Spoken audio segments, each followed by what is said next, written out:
Hello, class. Today we're going to talk about the worlds of Islam and the birth of a new religion. This is covered in the first part of Chapter 9, pages 411 to 418. Prior to the Islamic revelations, the Arab world was characterized by the tribal organizations of Bedouin groups. They fought a series of bitter feuds among themselves, clashing over the access to trade centers and oases. As the peninsula was home to some of the trade routes between the Mediterranean Sea and the Indian Ocean, the region saw economic growth thanks to the increase of long-distance trade. As you see on the map here, you see the Byzantine Empire in the gold. Remembering the Byzantine Empire was once part of the Roman Empire, and it split. And as it split, it grew and spread into the northern parts of Africa. But we see right in this area, we see the beginnings of Islam in this area here, in the Arabian Peninsula, close to the Red Sea. And we understand that the Arabian Peninsula was really was the birthplace of Islam. Also, we understand the people who were in that territory were called Bedouins. What they did for trade was herded sheep and camels, and they lived in fiercely independent clans and tribes. They often engaged in violent wars with each other. They fought with each other regularly. Their religion, they had different religions in the area, so a lot of times these wars were based on religion and just trying to take over each other. They had a variety of gods and ancestors, and they worshiped nature spirits. They valued their personal bravery and group loyalty. One of the cities was Mecca. While somewhat removed from the trade routes, it served as an important pilgrimage site, as the Kaaba, a shrine, housed idols of hundreds of tribal gods from the region. The Quraysh dominated the city and grew wealthy from taxing the pilgrims that came to worship the Kaaba. So as you see in the picture, this is a picture of the Kaaba. They had a black stone inside that was enshrined in this structure. And Mecca was actually the merchant city, the biggest commercial city in the area at this time.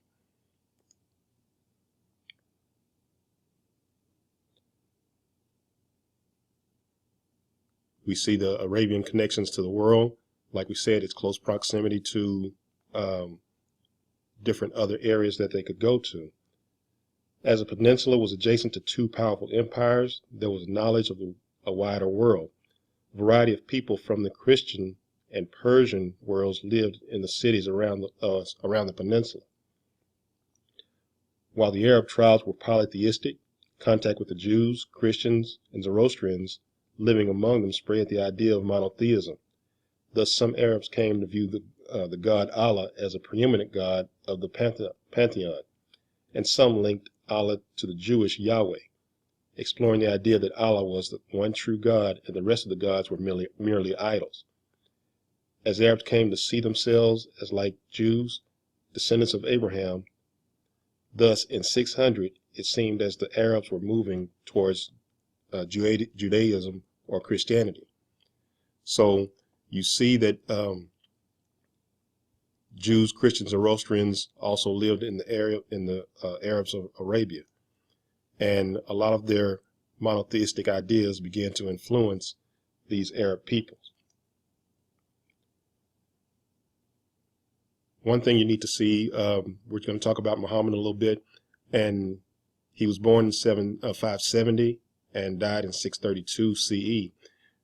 Even though it's showing a picture, it's believed that Muhammad never had pictures taken of himself. This historical figure was orphaned as a child and raised by an uncle. He was a shepherd as a boy and became a merchant as a young man. He would marry a widow. Her name was Khadijah, who was also a wealthy merchant. They would have 6 children, and he was deeply spiritual and greatly troubled by the social injustices in Mecca.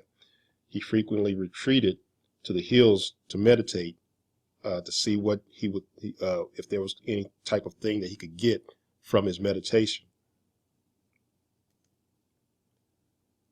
Muhammad claimed to be the seal of the prophets.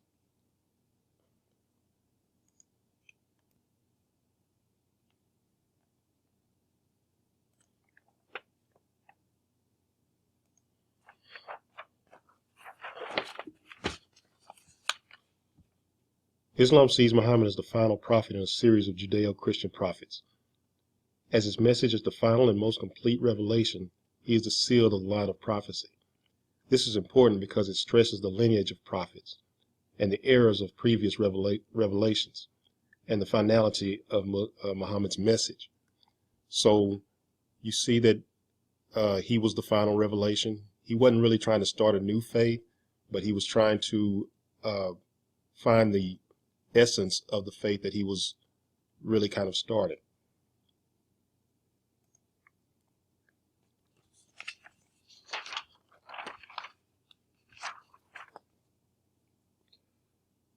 Starting in 610, he had a series of revelations for over 2 decades. He reluctantly accepted that he was a messenger of God. He recited these revelations, and they were later recorded as the Quran, Islam's sacred text. They are believed to be the direct word of God and extremely beautiful verses in original Arabic. In one sense, the revelations were a revolution against the polytheism and idol worship of the Arabian Peninsula. In another sense, the revelations were actually a call to return to the pure faith of Abraham. They were a call to the purge of the faith and the corruptions and errors. Jews wrongly saw themselves as chosen people. Christians had wrongly turned their prophet into a god, and the Arabs had fallen into idol worship and polytheism. Thus, this message was the universal call for all to engage in a purer faith.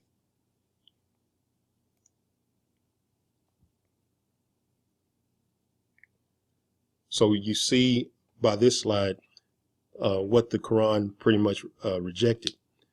It rejected a hoarding of wealth and materialism, an exploitation of the poor, corrupt business practices, neglecting widows and orphans, and the abuse of women. What the Quran did demand was social justice, equality, and aid to the poor.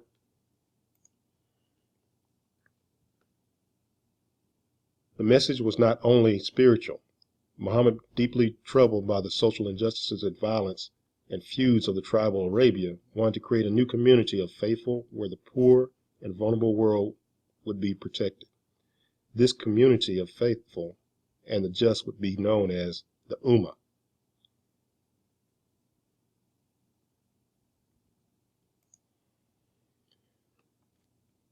This faith was within 5 pillars. There were 5 pillars of Islam, or 5 tenets, 5 rules that you had to follow to become an Islamic person. The first pillar was faith, and you see there's no God but Allah, and Muhammad is the messenger of God. Secondly, prayer should be performed 5 times daily while facing the direction of Mecca. Sometimes you'll see, if you see Muslims pray, sometimes during the day, you'll see the direction they face, which from the United States is going to be to the east, and they'll have their prayer rug and they'll face Mecca. Thirdly is almsgiving, to support the poor and the needy of the community.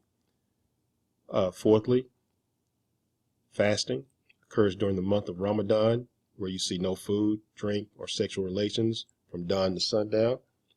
And then lastly, the Hajj, which is the last thing that most people normally do, which is the pilgrimage to Mecca to pray.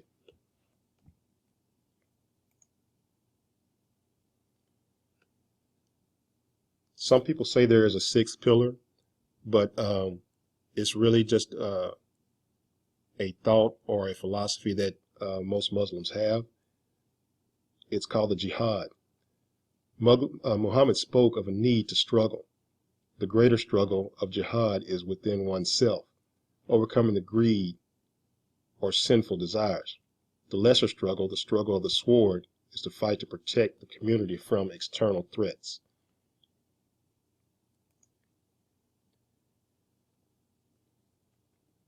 While a community of believers formed around Muhammad, the prophet's revelations angered the status quo in Mecca, and he was accused of betraying his tribe. They were soon forced out of Mecca and immigrated to the nearby Yathrib, a city that would become known as Medina, or the city of the prophet. This departure from Mecca and the founding of the Ummah in Medina is known as the Hijra, and marks the starting year of the Islamic calendar. Excuse me. Building on the Ummah in Medina, in this new city, Muhammad revealed new laws to create more and just peaceful society. Importantly, membership was not based on family lineage, but upon acceptance of the faith. So in Medina, the Muslims began to pray towards Mecca.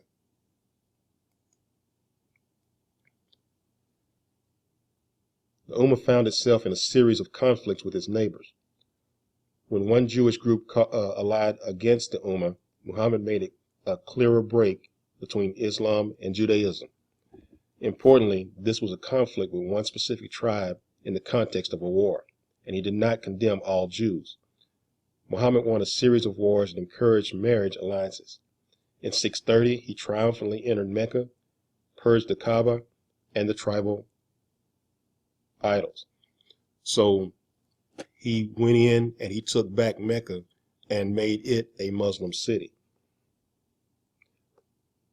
By the time of his death, Muhammad had united a once chaotic peninsula under his leadership. Unlike other world religions, the prophet fused spiritual and political authority.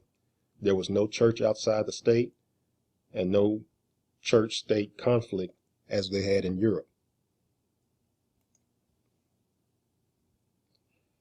The law system that developed saw no distinction between religious and civil laws.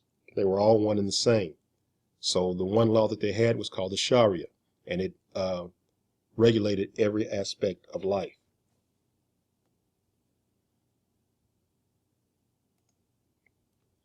So you see, this concludes the very first part. We will talk about section 2 on next time. Have a good day.